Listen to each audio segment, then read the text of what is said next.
الحمد لله رب العالمين والصلاة والسلام على قائد الغر المحجلين نبينا محمد وعلى آله وصحبه أجمعين، وبعد. فأعوذ بالله السميع العليم من الشيطان الرجيم. بسم الله الرحمن الرحيم.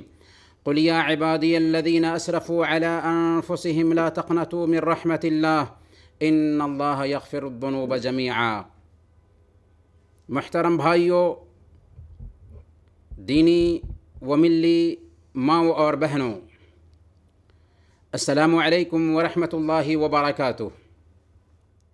ابھی ہم رمضان کے آخری 10 دنوں سے گزر رہے ہیں، جو اصل میں رمضان کا خلاصہ ہے، اور آج جمعہ کا دن ہے اور عصر کے بعد کی ساعت ہے، جس میں راجح قول کے مطابق ایک ایسی ساعت ہوتی ہے کہ ایک بندہ اس میں اللہ رب العالمین سے جو بھی مانگے اللہ رب العالمین اسے عطا فرماتا ہے۔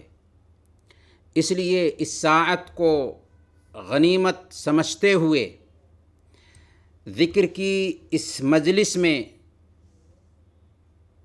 اخلاص کے ساتھ شریک ہوں اور اپنے رب سے دعا بھی کریں کہ الہ العالمین اس مجلس کو بابرکت مجلس بنا دے۔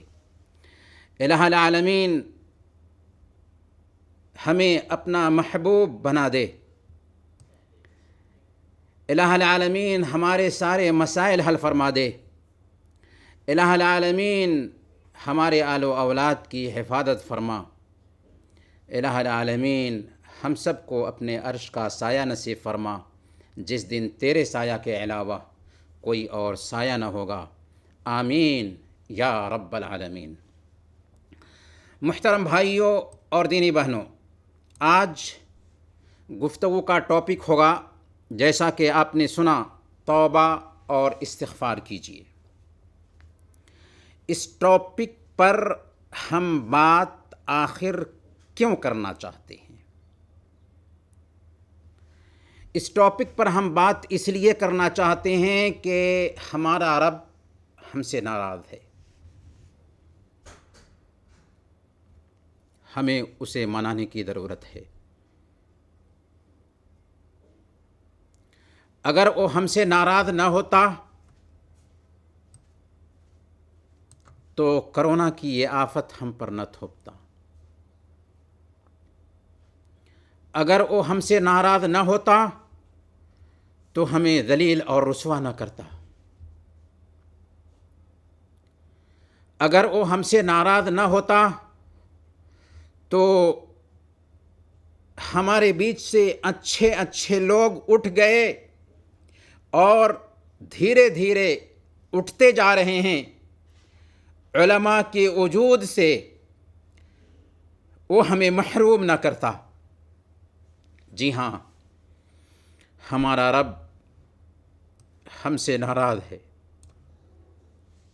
ہمیں توبہ اور استغفار کرنے کی ضرورت ہے، کیونکہ ساری بلائیں ہمارے گناہوں کے سبب ہی نازل ہوتی ہیں،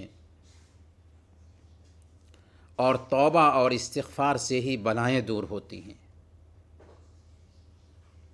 توبہ اور استغفار سے درجات بھی بلند ہوتے ہیں، اور توبہ اور استغفار سے اللہ رب العالمین کی رحمتیں بھی اترتی ہیں۔ جی ہاں، توبہ اور استغفار اللہ رب العالمین کی رحمتوں کا دروازہ کھولتا ہے۔ اپنے رب کی سنیے، سورہ نوح آیت نمبر 10 سے 12 تک پڑھیے۔ فَقُلْتُ اسْتَغْفِرُوا رَبَّكُمْ إِنَّهُ كَانَ غَفَّارًا يُرْسِلِ السَّمَاءَ عَلَيْكُمْ مِدْرَارًا وَيُمْدِدْكُمْ بِأَمْوَالٍ وَبَنِينَ وَيَجْعَلْ لَكُمْ جَنَّاتٍ وَيَجْعَلْ لَكُمْ أَنْهَارًا۔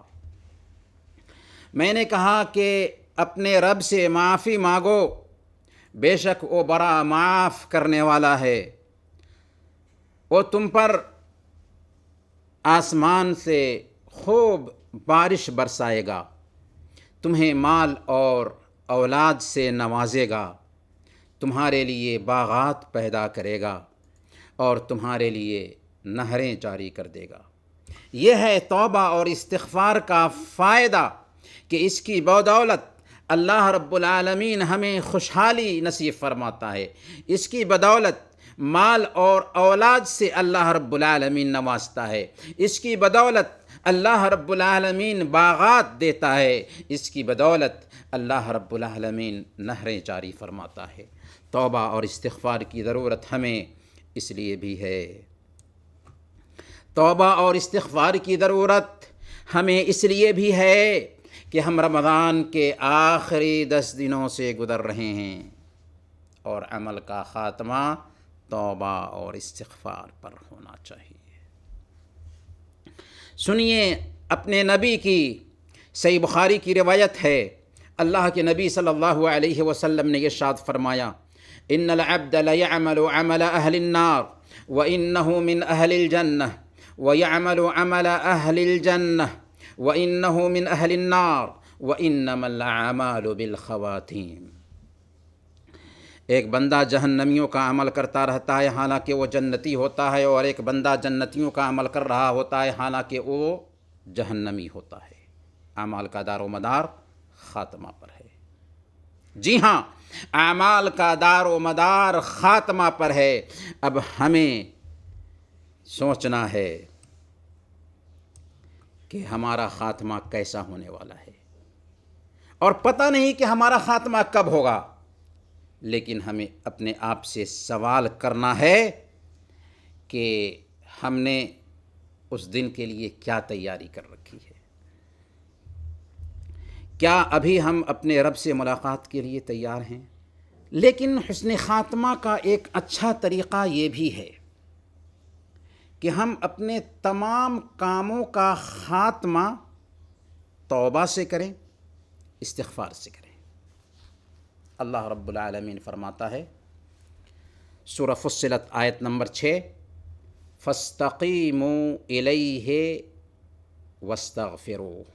اے اللہ کے بندو، اس کے راستے میں استقامت اختیار کرو اور اس سے اپنے گناہوں کی معافی مانگو۔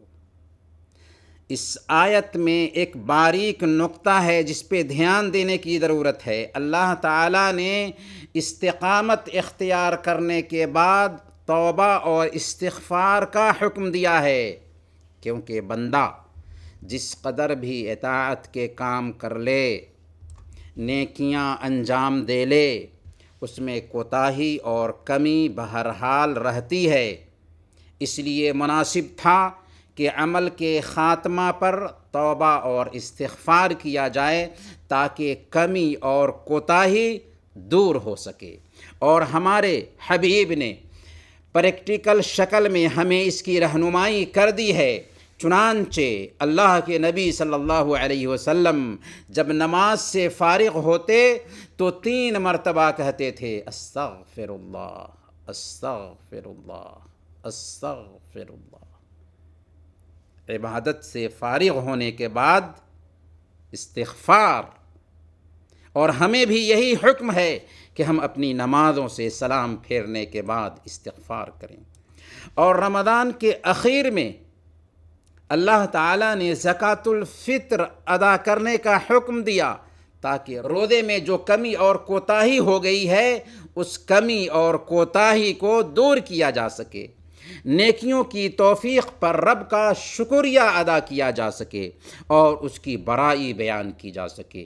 وَلِتُكْمِلُوا الْعِدَّةَ وَلِتُكَبِّرُوا اللَّهَ عَلَى مَا هَدَاكُمْ وَلَعَلَّكُمْ تَشْكُرُونَ۔ اور اللہ کے نبی صلی اللہ علیہ وسلم نے لیلۃ القدر کی تلاش کرتے ہوئے ہمیں جو دعا سکھائی ہے کہ ان راتوں میں کثرت سے ہم اس دعا کا اہتمام کریں، اس کا پیغام کیا ہے؟ اللہم انک عفو تحب العفو فاعف عنی۔ اس کا پیغام ہے توبہ اور استغفار۔ اے اللہ، تو معاف کرنے والا ہے، معافی کو پسند کرتا ہے، اس لیے مجھے معاف فرما دے۔ حاجیوں کو بھی وقوف عرفہ کے بعد کثرت سے عبادت کرنے کے بعد استغفار کا حکم دیا گیا۔ اللہ نے فرمایا ثم افیضوا من حیث افاض الناس واستغفروا اللہ، پھر پلٹو جہاں سے لوگ پلٹتے ہیں اور اس کے بعد کیا کرو؟ استغفار کرو۔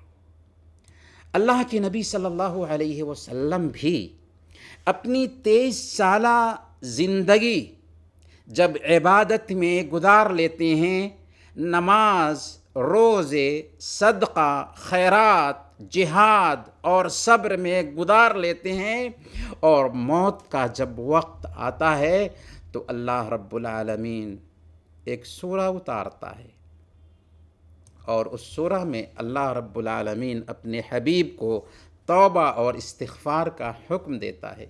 اللہ نے فرمایا سورہ النصر میں اذا جاء نصر اللہ والفتح ورأیت الناس يدخلون فی دین اللہ افواجا فسبح بحمد ربک واستغفرہ انہ کان توابا۔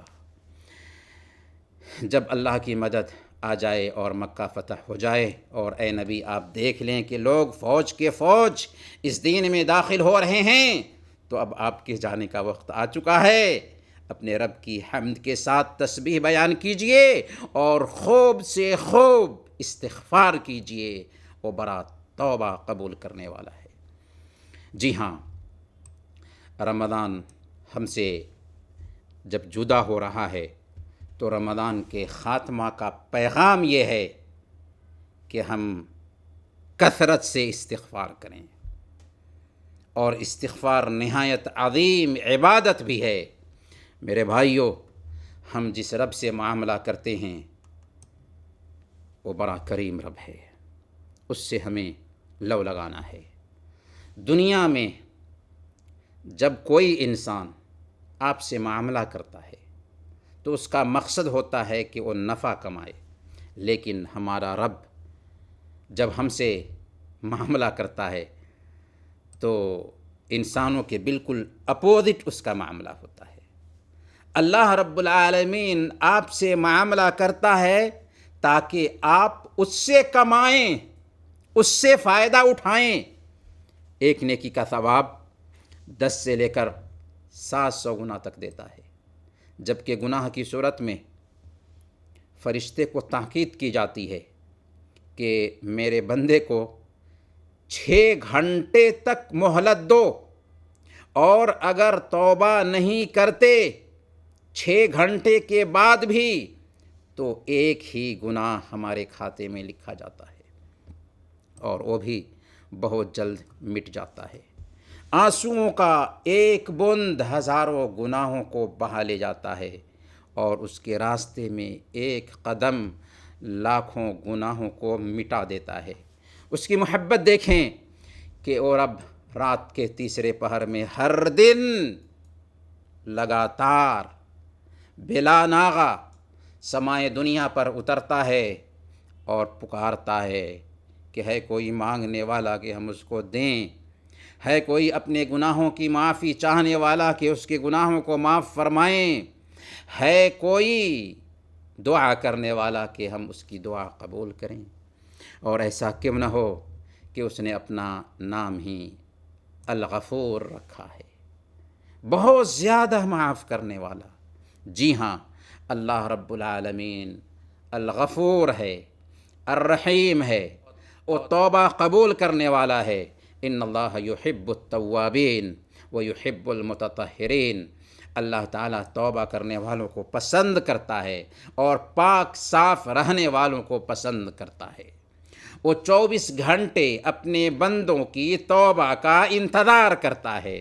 صحیح مسلم کی روایت ہے، اللہ کے نبی صلی اللہ علیہ وسلم نے ارشاد فرمایا ان اللہ یبسط یدہ باللیل لیتوب مسیء النہار ویبسط یدہ بالنہار لیتوب مسیء اللیل حتی تطلع الشمس من مغربها۔ اللہ رب العالمین رات کو اپنا ہاتھ پھیلاتا ہے تاکہ دن میں برائی کرنے والا توبہ کر لے، اور دن کو ہاتھ پھیلاتا ہے تاکہ رات میں برائی کرنے والا توبہ کر لے، اور یہ سلسلہ جاری رہے گا یہاں تک کہ سورج پچھم سے نکل جائے۔ یہ ہے ہمارے رب کا رحم، یہ ہے ہمارے رب کا کرم، اللہ کی رحمت انسانی سوچ سے بہت اوپر ہے۔ صحیح بخاری اور صحیح مسلم کی وہ حدیث آپ نے سنی ہی ہوگی، بنو اسرائیل کا ایک آدمی تھا، 99 خون کیا تھا، پھر شرمندہ ہو کر مسئلہ پوچھنے نکلا، ایک راہب کے پاس پہنچا، اس سے پوچھا کہ کیا میرے گناہوں کے لیے توبہ ہے؟ راہب نے جواب دیا کہ تیرے لیے توبہ نہیں۔ یہ سن کر اس راہب کو بھی قتل کر دیا۔ اب وہ 100 آدمیوں کا قاتل بن چکا تھا۔ اس نے کسی عالم سے مسئلہ پوچھا، عالم نے بتایا آخر تمہاری توبہ اور اللہ کے بیچ کون سی چیز رکاوٹ بن سکتی ہے؟ لیکن میرا مشورہ ہے کہ فلاں گاؤں میں چلے جاؤ، وہاں نیک لوگ رہتے ہیں، ان کے ساتھ رہ کر تم اللہ کی عبادت کر سکو گے۔ وہ آدمی گاؤں کی طرف نکل گیا، آدھے راستے میں ہی ابھی پہنچا تھا کہ اس کی موت آ گئی۔ اب رحمت کے فرشتے اور عذاب کے فرشتے آپس میں جھگڑنے لگے کہ ہم روح قبض کریں گے تو ہم روح قبض کریں گے۔ اللہ تعالیٰ نے تیسرے فرشتے کو ان دونوں کے بیچ فیصلہ کرنے کے لیے بھیجا۔ دیکھیے اللہ رب العالمین معافی کے لیے کیسے بہانہ تلاش کرتا ہے۔ اللہ تعالیٰ نے ایک تیسرے فرشتے کو ان کے بیچ فیصلہ کرنے کے لیے بھیجا، جنہوں نے یہ فیصلہ کیا کہ زمین کو ماپا جائے، جدھر جا رہا ہے اگر وہ قریب ہے تو نیکی کا فرشتہ روح نکالنے کا حق رکھے گا، اور جدھر جا رہا ہے اگر وہ قریب ہے تو عذاب کے فرشتے روح نکالنے کے حقدار ہوں گے۔ چنانچہ روایت میں آتا ہے کہ اللہ رب العالمین نے زمین کو حکم دیا کہ جدھر جا رہا ہے وہ قریب ہو جا، اور جدھر سے آ رہا ہے وہ دور ہو جا۔ چنانچہ زمین سمٹ گئی اور ناپا گیا تو رحمت کے فرشتے کو موقع ملا، اور اس طریقے سے رحمت کے فرشتے نے اس کی روح قبض کی۔ عزیز بھائیو، توبہ کا دروازہ ہر وقت کھلا ہے۔ اللہ تعالیٰ کے سامنے اپنے گناہوں کا اعتراف کیجیے، صرف اسی کے سامنے اپنی عاجزی، بے کسی اور غلطی کا اظہار کیجیے، کیونکہ کامیابی کا ایک ہی دروازہ ہے۔ جو اس دروازے سے دھتکارا گیا وہ ہر جگہ ذلیل اور رسوا ہوگا۔ اور یہ بھی یاد رکھیں کہ اللہ تعالیٰ کو بندے کی توبہ سے جو خوشی ملتی ہے عجیب کیفیت میں، اللہ کے نبی صلی اللہ علیہ وسلم نے اس کو مثال سے بیان کیا ہے۔ صحیح مسلم کی روایت ہے، اللہ کے نبی صلی اللہ علیہ وسلم نے ارشاد فرمایا، ایک آدمی صحرا میں اونٹ پر سوار ہو کر سفر کر رہا ہو، کچھ دیر کے لیے ایک درخت کے نیچے آرام کے لیے لیٹ جاتا ہے، نیند سے اٹھتا ہے تو دیکھتا ہے کہ اونٹ جس پر اس کے سامان لدے ہوئے تھے، کھانے پینے کا سامان اسی میں تھا، غائب ہو چکا ہے، اونٹ ہی غائب ہو چکا ہے۔ وہ آدمی اٹھتا ہے اور چاروں طرف بیابان میں اپنے اونٹ کو ڈھونڈتا ہے، ڈھونڈ کر مایوس ہو جاتا ہے، پھر وہ زندگی سے بے آس ہو کر کسی درخت کے نیچے موت کے انتظار میں لیٹ جاتا ہے۔ وہ اسی فکر میں تھا کہ اچانک اونٹ آ پہنچتا ہے جس پر سامان بھی لدا ہوا ہے۔ اب تصور کرو کہ اس کو کیسی خوشی نصیب ہوگی۔ چنانچہ وہ بندے مومن فرط مسرت میں خوشی کی شدت میں کہہ اٹھتا ہے، اللہم انت عبدی وانا ربک اخطأ من شدت الفرح، اے اللہ تو میرا بندہ ہے اور میں تیرا رب ہوں، یعنی خوشی کی شدت میں غلطی کر جاتا ہے، اس کے الفاظ الٹ جاتے ہیں۔ کہنا چاہیے تھا، اے اللہ تو میرا رب ہے، میں تیرا بندہ ہوں، لیکن خوشی ایسی ملی اپنے اونٹ کو پا کر کہ اس کے الفاظ الٹ گئے اور کہہ گزرتا ہے اے اللہ تو میرا بندہ ہے میں تیرا رب ہوں۔ اللہ کے نبی صلی اللہ علیہ وسلم نے ارشاد فرمایا یہ مثال دے کر کے کہ بندہ جب توبہ کرتا ہے تو اللہ تعالیٰ کو اس سے بندے کی توبہ سے اتنی خوشی ملتی ہے جتنی خوشی اس زندگی سے مایوس آدمی کو اپنا اونٹ پا کر بھی نہیں ہوئی تھی۔ اللہ اکبر۔ اگر ہماری توبہ سچی ہوگی تو اللہ تعالیٰ خوش ہی نہیں ہوتا بلکہ اللہ رب العالمین سچی توبہ کی بنیاد پر ہمارے گناہوں کو بھی معاف فرما دیتا ہے۔ گناہوں کو معاف ہی نہیں کرتا بلکہ ہم نے زندگی بھر جو گناہ کیے تھے پہاڑوں برابر گناہ، ان سارے گناہوں کو ہمارا رب نیکیوں میں چینج کر دیتا ہے۔ جی ہاں، نیکیوں میں چینج کر دیتا ہے۔ اللہ تعالیٰ کی سنیے سورہ الفرقان آیت نمبر 70، إِلَّا مَن تَابَ وَآمَنَ وَعَمِلَ عَمَلًا صَالِحًا فَأُولَٰئِكَ يُبَدِّلُ اللَّهُ سَيِّئَاتِهِمْ حَسَنَاتٍ، سوائے ان لوگوں کے جنہوں نے توبہ کیا، ایمان لائے اور نیک عمل کرنے لگے، یہ وہ لوگ ہیں جن کے گناہوں کو اللہ تعالیٰ نیکیوں میں بدل دیتا ہے، نیکیوں میں چینج کر دیتا ہے۔ اگر توبہ سچی ہوئی تو اللہ تعالیٰ ہمارے پہاڑوں جیسے گناہوں کو نیکیوں میں بدل دے گا۔ طبرانی کی ایک روایت ہے، ایک بوڑھا اللہ کے نبی صلی اللہ علیہ وسلم کے پاس آتا ہے، لاٹھی ٹیکتے ہوئے۔ حدیث کے راوی کا بیان ہے کہ بڑھاپے کی وجہ سے اس کی پلکیں لٹک رہی تھیں۔ اس نے کہا یا رسول اللہ، ایک آدمی ہے جس نے کوئی چھوٹا بڑا گناہ نہیں جس کا ارتکاب نہ کیا ہو، اس نے اتنے گناہ کیے ہیں، اتنے گناہ کیے ہیں کہ اگر اس کے گناہوں کو زمین کے انسانوں پر تقسیم کیا جائے تو سارے انسانوں کو ہلاک اور تباہ کر دے۔ یا رسول اللہ، کیا اس کے لیے توبہ ہے؟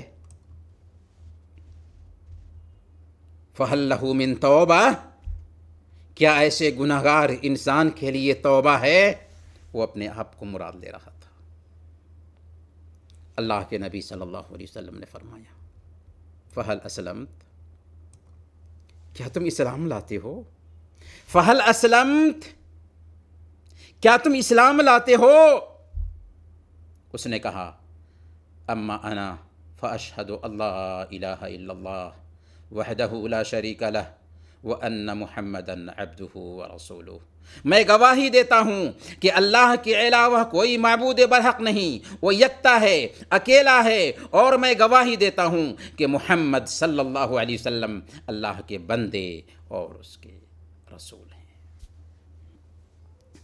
اللہ کے نبی صلی اللہ علیہ وسلم جب سنتے ہیں تو فرماتے ہیں فَإِنَّ اللَّهَ غَافِرٌ لَكَ مَا كُنْتَ كَذَلِكَ وَمُبَدِّلٌ سَيِّئَاتِكَ حَسَنَاتٍ، اللہ تعالیٰ نے تمہارے سارے کے سارے گناہوں کو معاف کر دیا، اور معاف ہی نہیں کیا ہے بلکہ تمہارے جتنے بھی گناہ تھے ان سارے گناہوں کو اللہ تعالیٰ نے نیکیوں میں چینج کر دیا ہے۔ اللہ اکبر۔ وہ کہتا ہے یا رسول اللہ وغدراتی وفجراتی، میری غداریاں اور میرے فسق و فجور کو بھی اللہ معاف کر دے گا؟ آپ نے فرمایا وغدراتی کا وفجراتی کا، تیری غداریوں اور تیرے فسق و فجور کو بھی اللہ رب العالمین نے معاف کر دیا ہے۔ راوی کا بیان ہے، وہ کہنے لگا اللہ اکبر اللہ اکبر، اور کہتے کہتے چلتا بنا، وہ کہتا جا رہا تھا اللہ اکبر اور چلتا جا رہا تھا، یہاں تک کہ لوگوں کی نظروں سے اوجھل ہو گیا۔ محترم بھائیوں اور دینی بہنوں، میری ان باتوں کا خلاصہ یہ ہے کہ جب ہمارا رب اتنا کریم ہے، اتنا رحیم ہے، اتنا مہربان ہے، اتنا رحم کرنے والا ہے، تو اب ہم اپنے رب سے توبہ اور استغفار کیوں نہ کریں؟ اپنے رب سے گناہوں کی معافی کیوں نہ مانگیں؟ لیکن توبہ کی قبولیت کے لیے علماء نے چند شرطیں بھی رکھی ہیں۔ ان شرطوں کو بھی دھیان میں رکھنا بہت ضروری ہے۔ پہلے نمبر پر توبہ کی قبولیت کے لیے شرط یہ ہے کہ ہم جس گناہ میں تھے اس گناہ کو بالکلیہ چھوڑ دیں، ترک کر دیں، گناہ سے باز آ جائیں۔ دوسرے نمبر پر آئندہ اس گناہ کے قریب نہ جانے کا پختہ ارادہ رکھیں۔ تیسرے نمبر پر اس عمل پر ندامت ہو، شرمندگی ہو، پشیمانی ہو کہ میں فلاں کام کرتا رہا اور ہمارا رب اس گناہ کی بدولت ہمیں عذاب سے دوچار نہیں کیا۔ اگر وہ چاہتا تو زمین کو حکم دیتا اور زمین نگل لیتی، آسمان کو حکم دیتا اور آسمان اچک لیتا، لیکن اس نے نہیں کیا ایسا، اس لیے شرمندہ ہوں، نادم ہوں، پشیمان ہوں۔ اور چوتھے نمبر پر اگر اس گناہ کا تعلق انسانوں کے حق سے ہے، کسی کا حق مارا ہے، کسی کے پیسے دبائے ہیں، کسی کی عزت پر حملہ کیا ہے، تو اس سے معافی مانگ لیں، اس کا حق ادا کر دیں۔ توبہ اور استغفار کے لیے کوئی خاص وقت بھی نہیں ہے، اور نہ ہی اس کے لیے کوئی تعداد متعین ہے۔ جس قدر ہو سکتا ہے توبہ کریں، استغفار کریں۔ ہمارے لیے اللہ کے نبی صلی اللہ علیہ وسلم کی زندگی آئیڈیل اور نمونہ ہے۔ صحیح بخاری کی روایت ہے، اللہ کے نبی صلی اللہ علیہ وسلم نے ارشاد فرمایا، واللہ انی لاستغفر اللہ واتوب الیہ فی اليوم اکثر من 70 مرہ۔ اللہ کی قسم، میں دن میں 70 مرتبہ اللہ رب العالمین سے توبہ کرتا ہوں اور اپنے گناہوں کی معافی مانگتا ہوں۔ اور صحیح مسلم کی روایت ہے، اللہ کے نبی صلی اللہ علیہ وسلم نے لوگوں کو توبہ پر ابھارتے ہوئے کہا، یا ایھا الناس توبوا الی اللہ فانی اتوب فی اليوم الیہ 100 مرہ۔ اے لوگو، اپنے گناہوں سے سچی توبہ کرو، میں دن میں 100 مرتبہ اپنے گناہوں سے توبہ کرتا ہوں۔ ہمارے آقا جن کے اگلے پچھلے سارے گناہ معاف کر دیے گئے تھے، دن میں 70 مرتبہ 100 مرتبہ توبہ اور استغفار کریں، تو ہمیں اور آپ کو کس قدر استغفار کرنا چاہیے اس کا اندازہ ہم خود لگا سکتے ہیں۔ محترم بھائیوں اور دینی بہنوں، آپ پوچھ سکتے ہیں کہ استغفار کریں تو کیسے؟ تو اس کے لیے کوئی خاص طریقہ بھی متعین نہیں ہے۔ آپ کہہ سکتے ہیں استغفر اللہ، استغفر اللہ، یا کہیں رب اغفر لی، رب اغفر لی، رب اغفر لی۔ ہاں، اللہ کے نبی صلی اللہ علیہ وسلم نے استغفار کے کچھ کلمات سکھائے ہیں۔ ان کلمات کو اگر ہم اختیار کریں تو سونے پر سہاگا۔ ایک ہے سید الاستغفار، استغفار کا سردار۔ یہ بڑی پیاری دعا ہے جس کا نام اللہ کے نبی صلی اللہ علیہ وسلم نے اپنی زبان پاک ترجمان سے سید الاستغفار رکھا ہے۔ صحیح بخاری میں یہ دعا آئی ہے، آپ صلی اللہ علیہ وسلم فرماتے ہیں، سید الاستغفار یہ ہے کہ بندہ کہے اللہم انت ربی لا الہ الا انت خلقتنی وانا عبدک وانا علی عہدک ووعدک ما استطعت اعوذ بک من شر ما صنعت ابوء لک بنعمتک علی وابوء بذنبی فاغفر لی فانہ لا یغفر الذنوب الا انت۔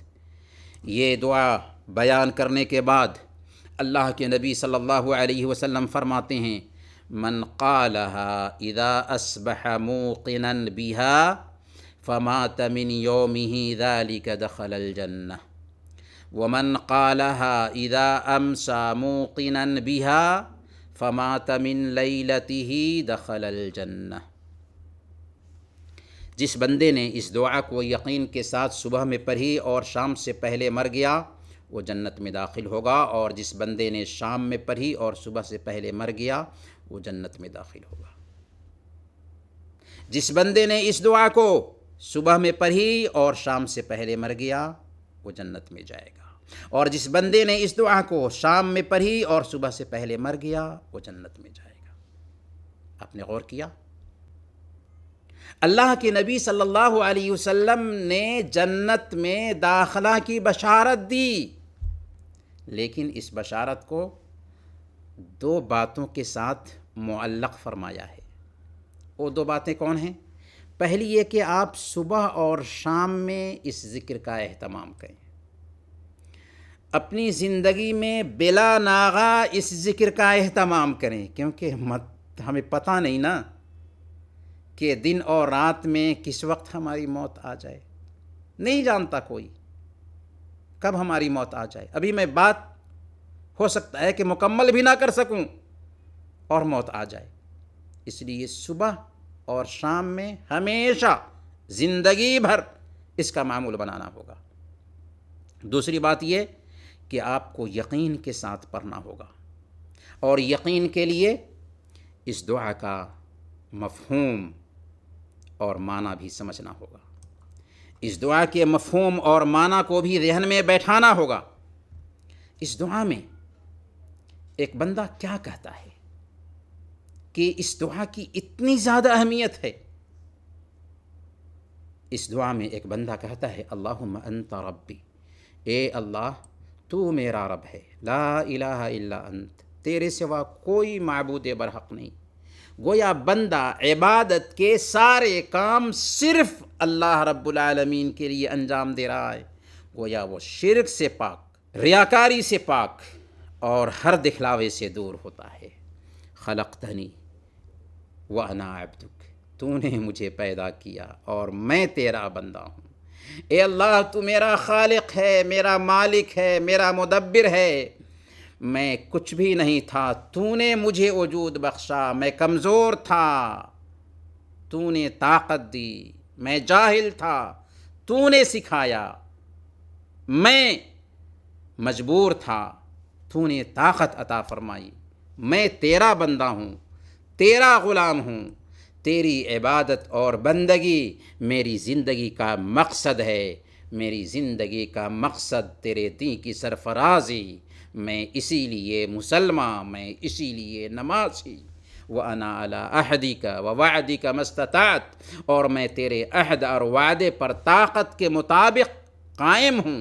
اللہ کے عہد کا مطلب ہے فرائض، واجبات، محرمات، ممنوعات اور شریعت کے احکام، اور وعدہ کا مطلب ہے کہ اللہ رب العالمین نے اپنے بندوں سے جنت کا جو وعدہ کیا ہے کہ اے اللہ میں تیرے عہد اور تیرے وعدہ پر قائم ہوں، لیکن میں ہوں کمزور، اس لیے اپنی طاقت بھر تیری بندگی بجا لاتا ہوں۔ اعوذ بک من شر ما صنعت، میں تجھ سے اس چیز کے شر سے پناہ مانگتا ہوں جو کچھ بھی میں نے کیا ہے، اس گناہ کے شر سے پناہ مانگتا ہوں جو کچھ بھی میں نے کیا ہے۔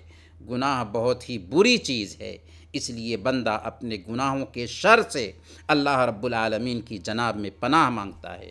ابوء لک بنعمتک علی، مجھ پر تیری جو نعمتیں ہیں ان نعمتوں کا مجھے اعتراف بھی ہے۔ ہم تیری نعمتیں سر سے پیر تک ان میں ڈوبے ہوئے ہیں، ہماری زندگی کا ہر لمحہ، ہر سانس تیری نعمت میں ڈوبا ہوا ہے۔ وَأَبُوءُ لَكَ بِنِعْمَتِكَ عَلَيَّ، اور وَأَبُوءُ لَكَ بِذَنبِي، اور میں تجھ سے اپنے گناہوں کا اقرار کرتا ہوں۔ اے میرے رب، میں گناہ گار ہوں، قدم قدم پر گناہ ہوتا رہتا ہے، لیکن تو کریم ہے، غفور ہے، معاف کرنے والا ہے، رحم کرنے والا ہے، اس لیے تجھ ہی سے اپنے گناہوں کی معافی کا سوال کرتا ہوں۔ فاغفر لی فإنہ لا یغفر الذنوب الا انت، اے میرے رب مجھے معاف فرما دے، کیونکہ تیرے علاوہ کوئی گناہوں کو معاف کرنے والا نہیں ہے۔ خاص کر رمضان کے آخری 10 دنوں سے ہم گزر رہے ہیں، اس دعا کا کثرت سے استغفار کرنا ہے، جسے ہم سید الاستغفار کہتے ہیں، استغفار کا سردار ہے۔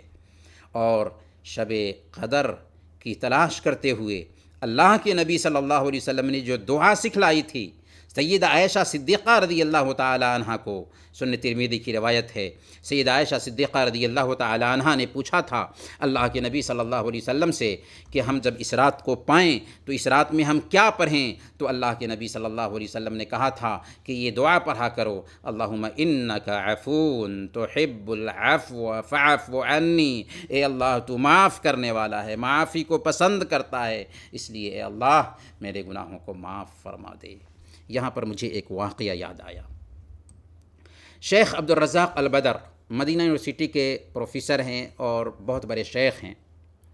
وہ بیان کرتے ہیں کہ رمضان کی آخری 10 راتوں میں سے ایک رات تھی، میں باہر نکلا تو دیکھا کہ چند شرارت پسند نوجوان گانے سن رہے ہیں۔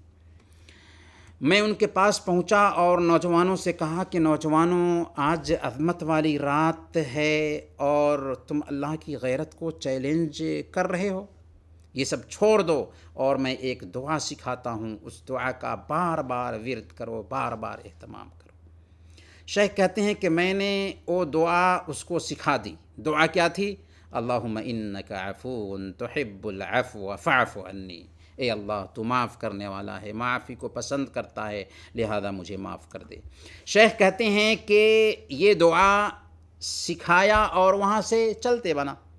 بہت دنوں کے بعد ایک مرتبہ کسی پروگرام میں ایک دیندار اور بارش نوجوان مجھ سے ملا اور کہتا ہے کہ شیخ آپ مجھے پہچانیں گے نہیں، لیکن میں وہی نوجوان ہوں جسے آپ نے رمضان کے آخری عشرے کی طاق رات میں شرارت کرتے ہوئے پایا تو آپ نے ایک دعا سکھائی تھی، اللہم انک عفو تحب العفو فاعف عنی۔ اس دعا کی برکت سے اللہ تعالیٰ نے مجھے سدھار دیا اور اب میں نیکی کے راستے پر گامزن ہو چکا ہوں۔ اس لیے پیارے بھائیوں اور دینی بہنوں، اس دعا کو پڑھیں، اپنے بچوں کو سکھائیں۔ آپ کے بچوں میں اگر شرارت ہے، اس دعا کی برکت سے بچوں کی شرارت دور ہوگی۔ آئیے اخیر میں ہم دعا کرتے ہیں کہ الہ العالمین، اے سات و آسمان اور زمین کے مالک، اے عرش عظیم کے مالک، ساری کائنات کے پروردگار، اے اللہ تو ہی ہمارا معبود ہے، تیرے علاوہ کوئی ہمارا معبود نہیں۔ اے اللہ ہم تیرے بندے ہیں اور اپنے گناہوں کا تجھ سے اعتراف کرتے ہیں۔ اے اللہ ہم گناہ گار ہیں، اے اللہ ہم خطا کار ہیں۔ اے اللہ تو رحیم ہے، تو غفور ہے، تو معاف کرنے والا ہے، تو رحم فرمانے والا ہے۔ اے اللہ تو ہمارے گناہوں کو معاف فرما دے۔ اے اللہ تو ہم پر رحم فرما۔ اے اللہ تو ہم سے ساری بلاؤں کو دور فرما دے۔ الہ العالمین تو کرونا وائرس کی اس آفت کو ہم سے دور فرما دے۔ الہ العالمین جو بھائی یا بہن بیمار ہیں، اگرچہ ان کی بیماری مایوس کن کیوں نہ ہو، الہ العالمین تو انہیں شفائے عاجلہ کاملہ نصیب فرما۔ الہ العالمین جو لوگ اس دنیا سے گزر چکے ہیں، ان کی قبر کو نور سے بھر دے، انہیں جنت الفردوس میں جگہ نصیب فرما، اور ہم سب کو زندہ رکھنا تو ایمان پر زندہ رکھنا، اور وفات دینا تو ایمان پر وفات دینا۔ آمین یا رب العالمین. ربنا تقبل منا إنك أنت السميع العليم وتب علينا إنك أنت التواب الرحيم. وصل اللهم على نبينا محمد وعلى آله وصحبه أجمعين.